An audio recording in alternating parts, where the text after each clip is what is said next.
Welcome back to Breathing Underwater's Moviecast. We are now going to talk about what seems to be the elephant in the YouTube room for a lot of people, Chris Stuckmann's Shelby Oaks. Even though I have been podcasting since like 2010, I started out more specifically about music, and I only decided to make different branches of this podcast, which include very sporadic and occasional conversations with my creative partner on our Moviecast, because we call our collaborations part of the Mobius project. That was both his and mine initial foray into podcasting back in 2010. And then I picked up soon after that with my music cast, and I did that for a couple years until I went on a indefinite hiatus because I had a young child and I was working multiple jobs and I just didn't have the time to devote to it. But before I decided to reinstate this podcast that was mainly my music cast and start posting content more regularly to my YouTube channel in 2022, back in 2016, I did briefly try my hand at doing movie reviews, analysis, commentary, thoughts and reactions on YouTube, which I dubbed Breathing Underwater's Movie Talk. So the first several episodes of what is now Moviecast on this podcast were originally videos on YouTube that I used the audio from, obviously, to get this podcast branch started. But back when I was envisioning them as YouTube videos, that was largely inspired by folks like Chris Stuckmann. And then, of course, other OG YouTube video reviewers like Jeremy Johns and YMS and IHE. There was Ralph the Movie Maker back then, the Nostalgia Critic. And not only was I inspired to dip my toes into that content pool in the mid-2010s because I was so caught up in following and inspired by all those channels and many more. But a big part of it was, for me, kind of coming full circle with something that I feel like I kind of stupidly missed the boat on originally, because I was in film school when things like Facebook, Google Video, the original one, and YouTube were first launching and starting their beta and just starting to hit the scene. And even back then in like 2005, 2006, in those early days of all this stuff, I did post a little bit, just the stuff that I had made in college, short films and such. But I am regrettably just not a futurist. When a new technology or idea comes along, I most often don't look at the future potential that it has down the road, or at least I didn't back then. And even though I had the access and the skills and the know-how and the passion to have been part of that original crop of the YouTube movie review and analysis space, it just didn't occur to me to. And then time went by. I largely put my own personal endeavors on hold, at least my non-collaborative ones, in favor of starting my career in education and starting a family and all that stuff. But in the mid-2010s, when I was feeling particularly creatively unfulfilled and unsatisfied, and honestly a little bit or a lot envious and stupid for not having been part of that OG run of these people that found success talking about stuff that they're interested in this case, movies and TV and visual storytelling, I was like, all right, fine, better late than never. I didn't expect it to pick up or anything because I already felt even a decade ago that that market was very oversaturated. But I said, hey, it's fun for me. It'll be a creative outlet. And, you never know what could happen. So while I was messing around with that on my own side, I was continually entertained and inspired by people, especially Chris, because I just thought that he had so many fun, unique, and personal and interesting ideas for how to present his thoughts and reviews and reactions to the stuff that he was watching with his like hilariosity reviews. He had his own kind of separate brand for his anime stuff. He did some gaming, and then he would do his more longer form analyses of things. I think it started with The Force Awakens,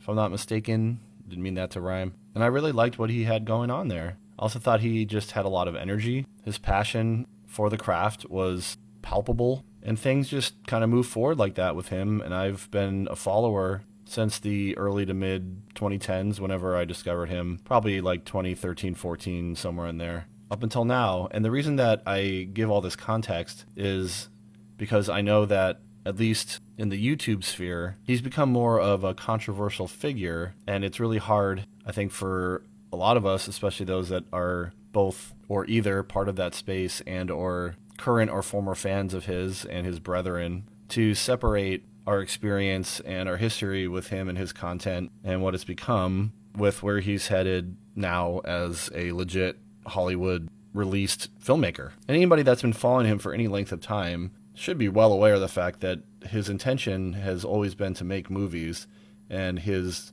YouTube channel was just sort of a means to an end, a way to connect with the industry, keep current, keep up with his own skills. But he was really clear from as early as I discovered him, which I know wasn't his original stab at YouTube. I discovered him when he was a little bit more polished and had an actual studio space. But I know that his original run was like in his bedroom. That was a little bit before I stumbled upon his stuff. But as far as I know, he was always very forthright with his intentions of not only wanting to be a YouTuber indefinitely. It was something that he enjoys doing and that he's obviously continues to enjoy doing, and I'm sure it's his main source of income still. But I've seen a lot of criticism, especially since he kind of changed formats a little bit, that he's a grifter, he's dishonest, he's a shill, all that kind of stuff. And just like anybody that isn't ourselves or our immediate friends and family, we'll never know for sure what's going on in his head and in his life. But just in terms of his output, he's been very consistent and outspoken about his intentions to be a director and a writer and not just an online content creator, which there's nothing wrong with. Obviously, that's something that I value. But all of this is to say that I just want to address this sort of elephant in the room with him, because I do have a deeper history and appreciation for his work and his philosophy. He's been an inspiration for me to keep doing this kind of stuff. And now that he's reached some of his initial goals within the Hollywood sphere, it seems like it was really worth it, even the bumps along the way, because he did accomplish what he set out to accomplish. And regardless of the backlash against him and how suspicious people have become of him and his integrity, I'm just really proud of him, knowing where he came from and where he is now, that he's accomplished this at all, especially in spite of the naysayers. And I hope he continues to have a prosperous career. I'm also saying this not just to justify, but to be honest about the fact that I did have stake in this movie of his, because I backed the Kickstarter,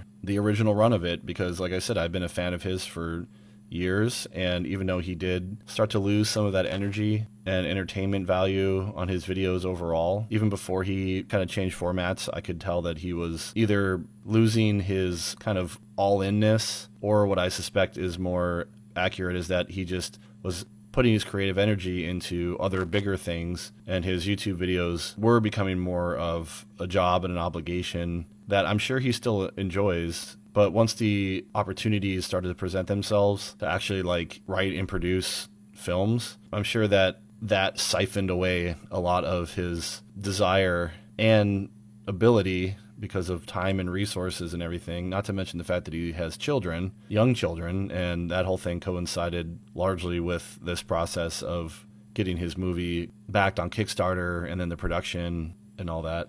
And I can totally understand and relate to that, because I was really enjoying doing my podcast and making the smattering of YouTube videos that I have over the past like 12, 13 years. But when bigger, more pressing things come along in life, whether they're family or professional responsibilities or just different and bigger creative outlets, I totally understand redirecting your attention in other places. So I don't fault him for that. But at the time, if I'm remembering correctly, he hadn't quite changed formats yet. He was still the mostly intact Chris Stuckmann as we knew him from the 2010s. He made a big splash with the Kickstarter support being at the time the highest funded or backed indie horror movie on Kickstarter. And the momentum and the hype was there. I mean, it was real. I think people were really excited that this guy that came from very humble and relatable beginnings with seemingly very honest passion for the craft and the industry might actually get his shot.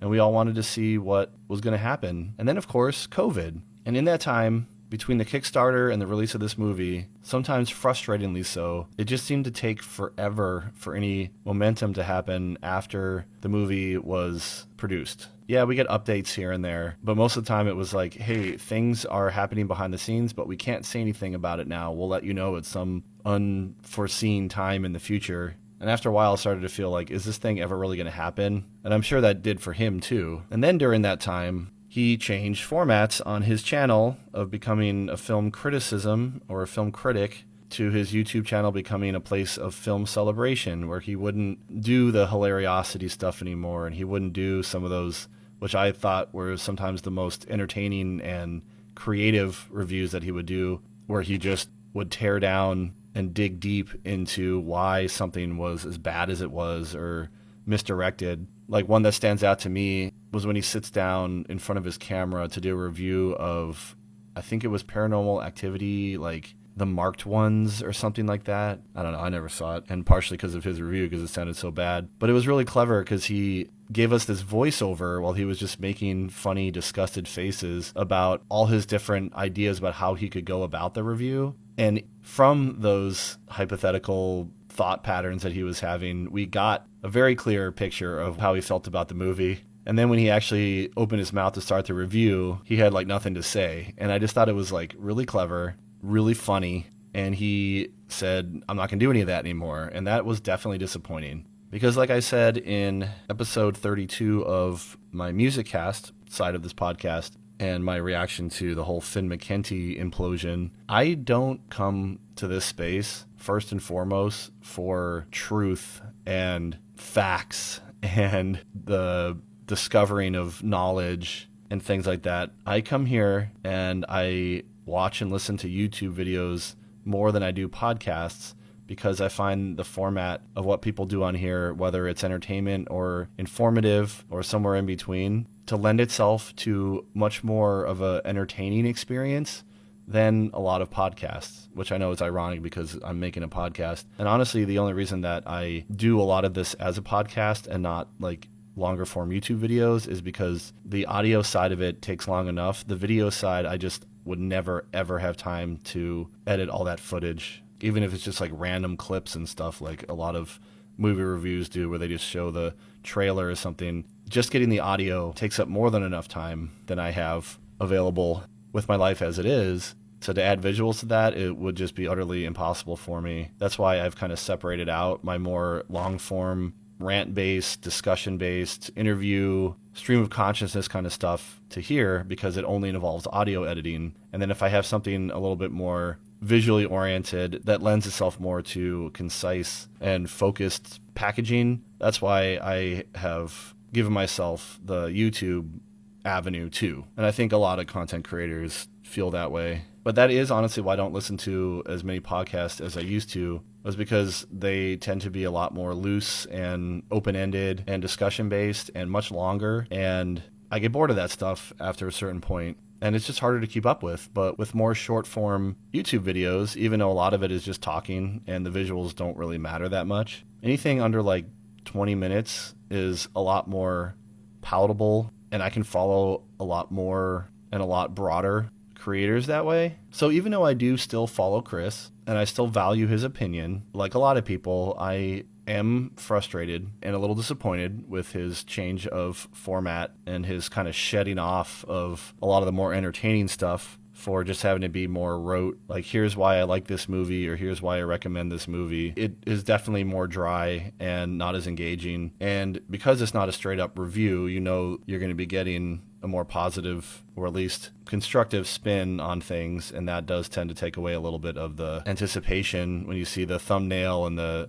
random face they're making. You're like, oh, is this YouTuber gonna eviscerate this thing, or is he gonna surprise us and subvert our expectations and tell us that it's the most amazing thing ever? It takes away that novelty factor a little bit. You kind of know what you're gonna get. So I don't disagree with any of that stuff, but I also at the same time don't fault him for it, because it is his channel and it's his life and he can do whatever he wants with it. And people that are calling him like a grifter and stuff is so interesting to me, because this guy was one of the foundational pillars of this whole space on YouTube. Give him a little bit of credit. And people are also criticizing him, saying that he made this change and stopped being more controversial with his takes because he's now a Hollywood insider and he doesn't want to upset the wrong people, and close doors for opportunities for him. And people are using that as like an attack or criticism of him and his integrity and everything. And to that, I say, try working in any field and being critical of it, especially publicly. Like in my field, in education, I've heard plenty of stories. We've had in-house professional development where we've had lawyers come in and directly say, like, don't criticize your school system, and all the people that are a part of it on social media because it makes you look bad, it makes the systems look bad, and these systems are going to protect themselves. I am all about 100% non-censorship and free speech, but I don't think it is fair to try to tear down somebody that has had a lifelong goal to do something, and once he's learned what it takes to be part of that industry that he's so passionate about, that he has to make some adjustments to how publicly he is about negative thoughts and feelings about art. It's understandable at the very least. And also, if you're trying to get that kind of content where people are ranting and raving about how everything sucks, there's plenty of that out there.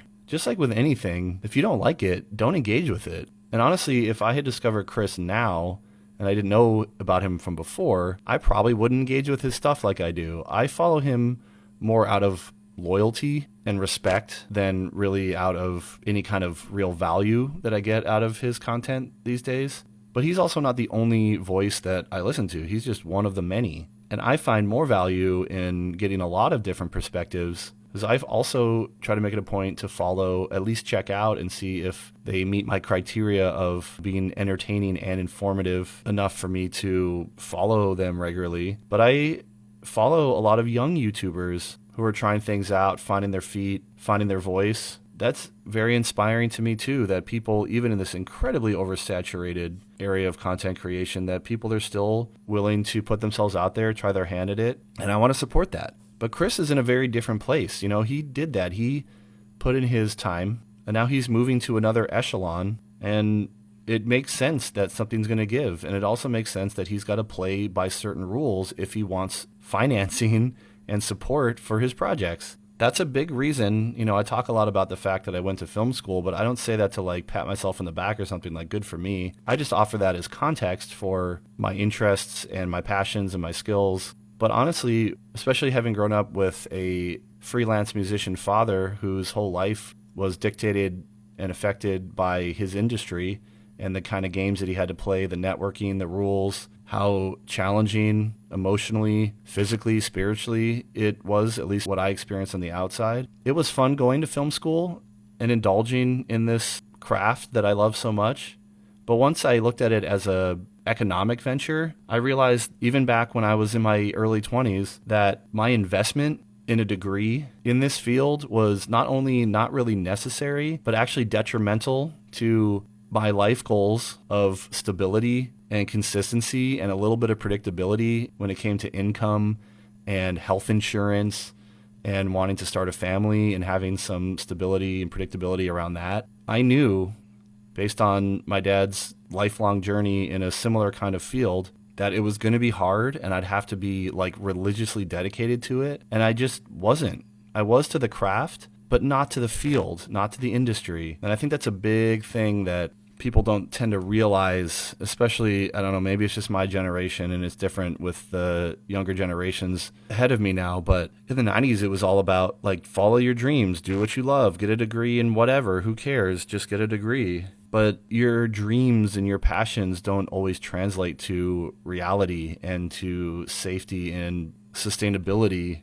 in an economy, in a society, in the world we live in these days. Blah, blah, blah, platitudes. But my point is that I think it is a very short-sighted and naive criticism to lob at Chris that he's like some kind of fake because he made a conscious decision to brand himself in a certain way based on his intentions and his goals in his chosen field. You don't have to like it. You don't have to listen to it or watch it or respect it. Just turn it off. I don't understand. Even people that I enjoy, like the Critical Drinker and stuff, I find the shots that they take at Chris Stuckmann, they'll say something is like as boring and unfocused as a Chris Stuckmann review or something, to be just really cheap, low blows towards somebody that, were not for him, the critical drinker may not have had the same landscape to dive into much, much, much later than Chris started out. Chris started out at the beginning of YouTube when there was no culture or landscape around this. The drinker came in when it was at its prime, and he just happened to be the right voice, accent, and all at the right time to stand on the shoulders of people like Chris and take it a step further. He should be thanking Chris, not tearing him down.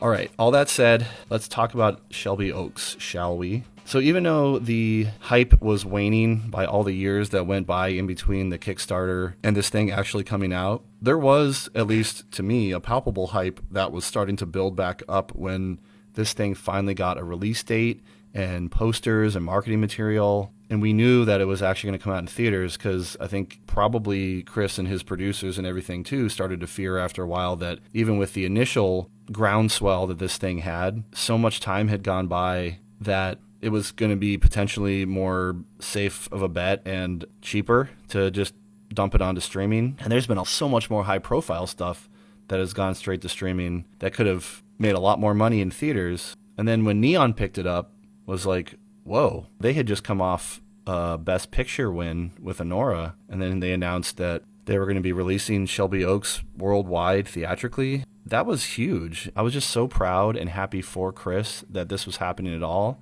And he's said as much himself that he didn't know where this whole thing was going to go, but where it ended up was bigger than he could have dreamed. Put yourself in his shoes for a second. That must be the most amazing feeling to just get to that point after so many years of trying. But once I actually saw the movie, I realized right away that I don't think that this product was ever meant to be what it became. And he said as much when he first pitched this thing and first got the Kickstarter going, that this was meant to be a relatively inexpensive and streamlined first foray into feature-length directing for him, something that he could actually get made. Because he had been spending a lot of time trying to get things made that were a lot more unrealistic at his level to get done, and he just wanted to have something under his belt. The fact that it eventually got executive produced by Mike Flanagan and picked up by Neon and everything, got a worldwide distribution, it catapulted it to a level of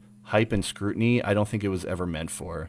This was a very small idea that he meant to be small, but it got big. And I'm glad that it worked out that way in the bigger picture of things, but I think it was a little unfortunate. I think this movie would have been a lot more at home and a lot more comfortable as, like a straight to Shudder release, something like that, something that was a lot more niche. And I could tell even from the marketing, especially when, I don't know if this was just to the backers or if it was a bigger thing, but there was a website released, a fake website, very much in the vein of Blair Witch and that early internet viral kind of marketing that they utilized with Blair Witch back then, where there was like behind the scenes footage and these like fake message boards, and if you followed like the breadcrumbs, you could kind of start to piece together different things about these characters and what Shelby Oaks was. The cool part about it was that before the movie, it did introduce me to the characters, and it brought up some lore and world building and things that made me feel like I was already kind of immersed in this world and this story. And I had a bit of a curiosity going into it about how it was going to be presented in the movie. And then, of course, a lot of that footage that was on that website was used in the movie, just edited a little tighter and everything. But I thought that was really clever. But at the same time, it made me realize that this was so Blair Witchy. I was like, oh, this movie is probably going to be, because it's his first outing, and he's probably going to be playing it safe, not taking huge swings or anything. It's going to be a love letter to specific movies, but also genres and directors and writers that Chris reveres. Because, they say, write what you know. And he's immersed himself in the world of film for a long time and has most of us know, he is a huge horror fan, and he's exposed me to a lot of different sides of horror that I may never have sought out myself. Like, for instance, The Empty Man. Never would have watched that if it hadn't been for Chris's review. And I loved The Empty Man. But yeah, I already had the inkling that Shelby Oaks wasn't going to be this huge, wholly original thing. The poster made it look like it was going to be a cabin in the woods, and all the marketing materials were very Blair Witchy. This really seemed like Chris was going to get his start by essentially recognizing and paying homage and thanking the people that inspired him to get to this point. And seeing the movie,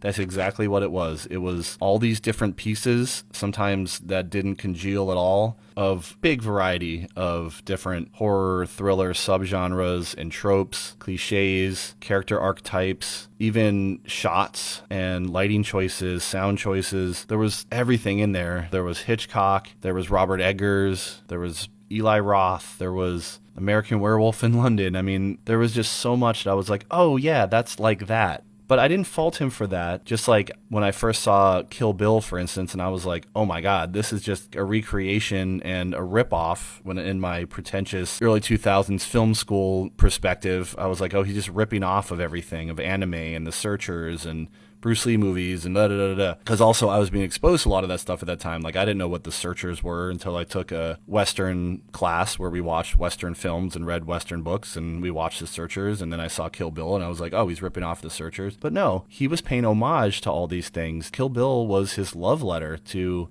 all these things that inspired him and made him creatively passionate. And I feel like on a much smaller scale, that's what Shelby Oaks was to Chris. He was trying to like cram in as much as he could about all the things that he loved about horror. And for better or for worse, I could feel the passion in it. And that's my biggest takeaway from it, was that he cared about this. He made a movie that I think he has every right to be proud of. I don't know if I'm ever going to watch it again. There was so much about it that just really fell flat. It was on every level, from plot to character. It was very underdeveloped and rushed, though also strangely had a lot of fat, especially in the middle. All this stuff has been said, and I agree with all the criticisms I've heard about it for the most part. But I also didn't not enjoy it. And as I was watching it, I was just really impressed about how cinematic it actually felt. Like, I felt that it did deserve to be on the big screen, even though I think it would have been fine on streaming, just compared to other kinds of movies at that level that go straight to streaming and don't even have a chance in the theater. I did not regret seeing it in the theater. I thought that it was really well shot and lit, and the sound design was good. The thing I was most impressed about, though, especially having seen a lot of that allegedly uncut found footage from that viral marketing website thing, was the first introductory chunk of the movie where they kind of got you up to speed on everything, using a variety of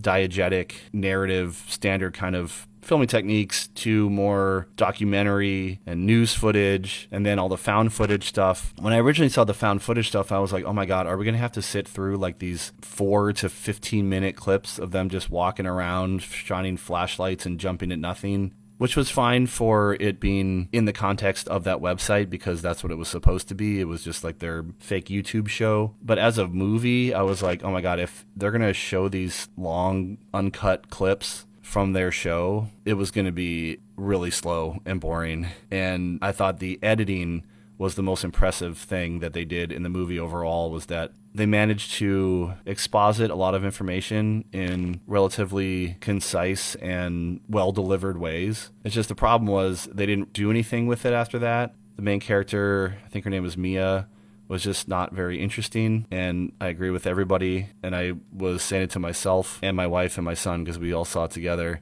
like, why would she go to this prison at night by herself? You know, it just didn't make any sense, and it was obviously just to move things along. I had that same thought that everybody has said as I was watching it. Wow, she's still got the blood on her face way later in the day after stuff went down earlier that day. Why didn't she just like wash her face? I try to go with these things and just let it be, but it kind of changed format so many times, from documentary found footage to being like this supernatural cabin in the woods, Big Finish. It was pretty silly. I did think that the documentary within the film was a really good idea, especially when you had this character a la The Ring. She spent a lot of the movie, at least the middle, like researching and just covering ground that her sister already had, trying to figure out what the heck was going on and everything by herself. Having somebody follow Mia around with a camera could have alleviated some of those issues where she was just kind of aimlessly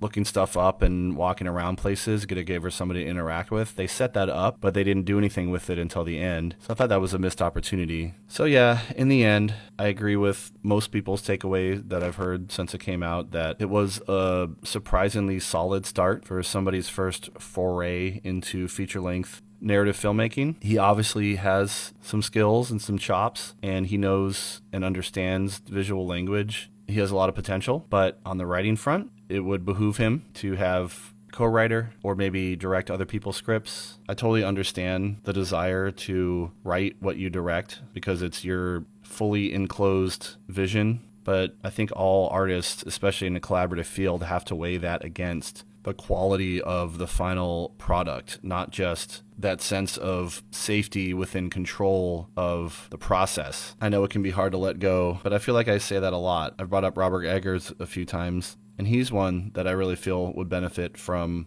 a writing partner or just a willingness to direct other people's scripts. But I'm really proud of Chris, again, for making it this far and getting his little movie out to the world in ways that I'm sure he didn't expect when he first wrote it and pitched it and put it up on Kickstarter. What a ride. Even though he's not my favorite YouTuber anymore, I'm still going to keep following him in his career. I'm really excited to see what he does next and where this opportunity is going to take him.